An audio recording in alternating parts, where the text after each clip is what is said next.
Hi there, my name's Alistair Kennedy and I'm the Sociable Social Worker, and I give practical advice to social workers. And in this video we're going to look at those pesky home visits, those tricky home visits, and how you can manage them effectively. And I'm going to give you 5 top tips, so let's get into it. Top tip number 1. Now, did you know that social workers are magicians? Yes, we are. So here's my first top tip is, when you're going into a potentially tricky situation or a tricky home visit that you're worried about, take an empty folder or a folder with some scrap bits of paper in it. And if things get a little bit difficult or a little bit heated, say, oh, I've got the wrong folder. I need to go back to my car and get the right folder. But crucially, leave that folder with the scraps of paper in the house and then go to the car and get the other folder.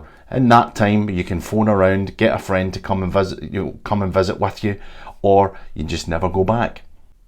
Top tip number 2, your alarm on your phone.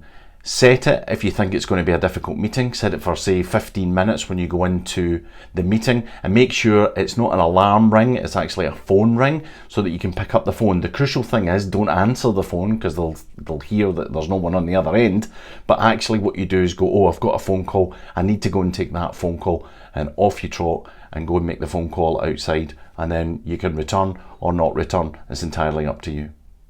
Top tip number 3, and a real crucial one. When you go into someone's house and they open the door, make sure you say, after you, and so they walk forward into the house. Never have them at your back. Never have a client at the back of you and closing that door. Make sure you close it. If they do and they are at the back of you, make sure you know what kind of lock it is. Is it a mortise lock? Is it a Yale lock? Where are the keys? Where did they put the keys? Did they put the keys in their pocket? Crucially, you need to spot those signs. Also, ask them to unlock the door. If they ask why, just say, look, it's, fire regulations. We don't want to get stuck in here if there's a fire. It takes a lot of confidence to ask, but you might have to do that.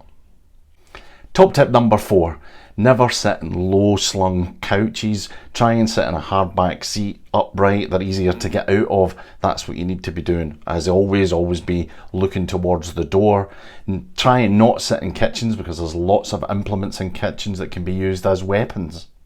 Ask nicely, are we expecting anyone? Because many times I've been caught out with people coming down the stairs and you didn't know they were there. If you're doing a tour of the house, again, let them go first. Let them go into rooms. Don't you go into a room and be left standing in a room so they can shut the door.